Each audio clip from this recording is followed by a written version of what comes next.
Mummy papa 10 દિવસ માટે બહાર ગયા હતા ને મારી પડોશમાં રહેતી છોકરીને અમારા ઘર સાથે ઘર જેવા સંબંધ હતા અને મેં તેને અમારા ઘરે રહેવા માટે આમંત્રણ આપ્યું હતું. હવે અમે બંને રાત્રે સૂતા હતા અને મેં તેને કહ્યું કે મારે તે બધું જ કરવું છે અને તે બધું કરવાનું કહ્યું, પણ તેને ના પાડી. પછી અમે બંને સૂઈ ગયા અને બીજા દિવસે હું સ્નાન કરી રહ્યો હતો અને પછી સ્નાન કરીને રૂમમાં ગયો. પછી નિશા અચાનક મારા રૂમમાં આવી અને તેણે તે સિક્સ પેક્સ જોઈ અને કહેવા લાગી કે તે સિક્સ પેક ખૂબ જ સારા છે. તે અચાનક મારા રૂમમાં આવી અને મારા સિક્સ પેક જોયા અને મેં તેનો આભાર માન્યો અને પછી તેને ચુંબન કર્યું અને મારા પેક પર હાથ મૂક્યો અને ચુંબન કર્યું. પછી મારો હાથ ધીરે ધીરે નીચે જવા લાગ્યો. ત્યારે તેનો નીચેનો સામાન થોડો લીલો થઈ ગયો હતો અને પછી મેં તેને તે જ રૂમમાં અલગ અલગ રીતે કામ કર્યું અને તે કહેવા લાગી કે હજી જોરથી ધક્કા માર, નહીંતર આ વસ્તુ પેટી પેક છે, નહીં તૂટે. અને પછી મેં પણ જોરથી ધક્કા મારીને તે વસ્તુ તોડી નાખી અને તે કહેવા લાગી કે હવે બહુ દર્દ થાય છે. ખરેખર આટલો મોટો ઓજાર અને મેં ક્યારેય જોયો નથી અને લીધો પણ નથી. હવે બસ કર, નહીંતર મને બહુ દર્દ થાય છે. અને તે ના કહેવા છતાં પણ મેં જોર જોરથી. નમસ્તે મિત્રો, મારું નામ અજય છે અને હું ગુજરાતનો રહેવાસી છું અને હું 28 વર્ષનો છું. આજે હું તમને મારી સાચી કહાની વાર્તા કહેવા જઈ રહ્યો છું. અને આ વાર્તા તે સમયની છે જ્યારે હું કોલેજમાં ભણતો હતો અને મારી પડોશમાં એક છોકરી તેની મિત્ર સાથે રહેતી હતી. તેમણે ભાડે રૂમ લીધો હતો અને હું પણ મારા મિત્રો સાથે રહેતો હતો.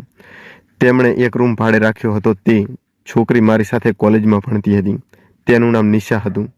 તે વારંવાર અમારા ઘરે આવતી અને અમને ખબર નહોતી પડી કે અમે ક્યારે પ્રેમમાં પડી ગયા. અને એક દિવસ મેં તેને આઈ લવ યુ પણ કહ્યું અને પછી એવું લાગતું હતું કે તે પણ આની જ રાહ જોઈ રહી હતી અને તેને મારા પ્રેમનો સ્વીકાર કર્યો. હવે જ્યારે પણ તક મળે છે ત્યારે અમે મળીએ છીએ અને અમે કલાકો સુધી અમારા ઘરમાં બેસીને પ્રેમ વિશે વાતો કરતા. એક દિવસ મેં તેને કહ્યું કે હું તને ચુંબન કરવા માંગુ છું. પહેલાં તો તેણે ના પાડી, પણ પછી કહ્યું કે હવે કર. મેં મારા હોઠ તેના હોઠ પર મૂક્યા. અરે મિત્રો, હું તમને તેનું ફિગર કહેવાનું તો ભૂલી જ ગયો. તે સમયે તે લગભગ 20 વર્ષની હશે. તે 5 ફૂટ જેટલી ઊંચી હતી અને તે શ્યામ રંગની અને સ્વસ્થ હતી. તો મેં કહ્યું કે હવે તું નિર્ણય લેવા માટે પૂરતી સમજદાર છે. મેં તેને કહેવાનું શરૂ કર્યું અને મારો હાથ નીચે નીચે ખસેડવાનું શરૂ કર્યું. તેણે તરત જ મારો હાથ દૂર કર્યો અને કહ્યું કે ના, હું હવે તે કરવા માંગતી નથી. મેં તેને પૂછ્યું કે કેમ? તો તેણે કહ્યું કે ના એટલે ના. મેં તેને ઘણી સમજાવી કે જુઓ નિશા, હું તમારા પ્રત્યે ખૂબ જ વફાદાર છું. તું મારા પર વિશ્વાસ કરી શકે છે. મેં તેને ઘણો સમજાવવાનો પ્રયાસ કર્યો, છતાં પણ તેણે મારું કંઈ જ સાંભળ્યું નહીં અને ગુસ્સામાં તે જગ્યા છોડી દીધી. તે સમયે મારા માતા પિતા ત્યાં નહોતા. તેઓ ગામ ગયા હતા. થોડા દિવસો પછી મારા માતા પિતા પાછા આવ્યા. પિતા સવારે કામ પર જતા અને મમ્મી તેના મિત્રો સાથે બેસતી હતી. તે દિવસ પછી મને પણ ગુસ્સો આવ્યો. તેથી મેં થોડા દિવસો સુધી નિશા સાથે વાત પણ ન કરી અને થોડા દિવસો સુધી કોલેજ પણ ન જ ગયો અને તેનો ફોન પણ ન ઉપાડ્યો અને તેના મેસેજના કોઈ પણ જવાબ પણ મેં ન આપ્યા. પછી તે સમજી ગઈ કે હું તેના પર ગુસ્સે છું. તેથી એક દિવસ તે અમારા ઘરે આવી અને જ્યારે તેને મમ્મીને પૂછ્યું કે અજય ક્યાં છે અને અજય પાસેથી મારે ઘણી બધી કોલેજની નોંધ લેવી છે અને મારી મમ્મીએ કહ્યું કે તે તેના રૂમમાં ગયો છે અને મારી મમ્મીએ તેને મારા રૂમ તરફ મોકલી. તે મારી પાસે આવી અને મને ગળે લગાવ્યો. મેં તેને કહ્યું કે મારે તારી સાથે વાત નથી કરવી, તું અહીંથી જતી રહે. પણ કોઈએ સાચું કહ્યું છે કે છોકરાઓ ઘણા દિવસો સુધી છોકરીઓને સમજાવવાનો પ્રયાસ કરે છે, પણ છોકરીઓ માનતી જ નથી. પણ છોકરી સંમત થઈ ગઈ. પણ ત્યારે તે એકવાર તેને હા પાડી દીધી. ત્યારે હું મારી જાતને પણ રોકી ન શક્યો અને હું પણ હા કહી દીધી અને ત્યાર પછી તે ત્યાંથી જતી રહી. થોડા દિવસો પછી ગામમાં જમીન અંગે વિવાદ થયો. થોડું કામ ચાલુ હતું તો મમ્મી અને પપ્પા થોડા દિવસો માટે ફરી પાછા ગયા અને આ વખતે તે પાછા ગામ ગયા હતા અને ત્યાં હવે મમ્મી પપ્પા 10 દિવસ રહેવાના હતા. મેં નિશાને મારા ઘરે રહેવા માટે આમંત્રણ આપ્યું. હવે રાત્રે અમે બંને સૂતા હતા. મેં તેને ફરીથી કહ્યું કે હું પણ આવું જ કરવા માંગુ છું. તેણે ફરીથી ના પાડી. પછી અમે બંને સૂઈ ગયા અને બીજા દિવસે હું સ્નાન કરી રહ્યો હતો. સ્નાન કર્યા પછી હું મારા રૂમમાં ગયો અને પછી નિશા અચાનક રૂમમાં આવી. તે રસોડામાં હતી અને તેણે સિક્સ પેક જોયા અને કહ્યું કે અરે, તમારા સિક્સ પેક ખૂબ જ સારા છે.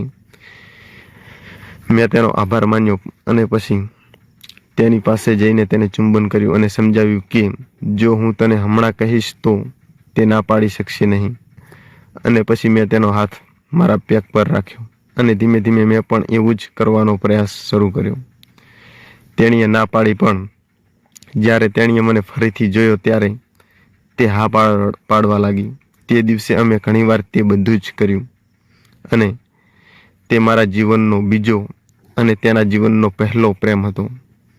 અને ઘણીવાર અમે તે બધું જ કર્યું. તે પછી અમે વધારે 3 વાર તે બધું જ અલગ અલગ રીતે, અલગ અલગ પોઝિશનમાં બધું જ કર્યું. અને તે દિવસે અમે કોલેજ નહોતા ગયા. અમે દરરોજ કોલેજ જતા.